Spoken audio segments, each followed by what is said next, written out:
حضرات یہ تحریر ابھی آئی ہے. یہ لکھتے ہیں میں نے آج رات حضور اقدس صلی اللہ علیہ وسلم کی خواب میں زیارت کی. آپ بہت غمزدہ تھے. میں نے عرض کیا حضرت آپ اتنے زیادہ غمزدہ کیوں ہیں؟ آپ نے فرمایا دیکھتے نہیں کشمیر میں کیا ہو گیا ہے، پھر بھی لوگ سدھرتے نہیں.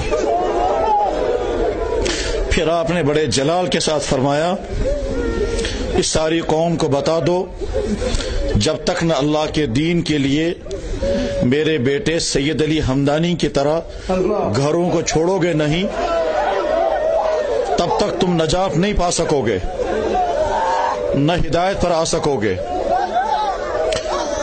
خواب دیکھنے والا کہتا ہے میں نے عرض کیا حضرت میں ساری قوم کو کیسے بتا سکوں گا؟ آپ نے ارشاد فرمایا کیا تمہیں معلوم نہیں کل فلاں جگہ مجلس توبہ ہے؟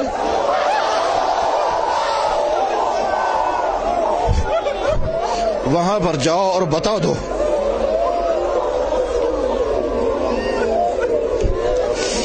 پھر آپ نے فرمایا اس قوم کو کیا ہو گیا ہے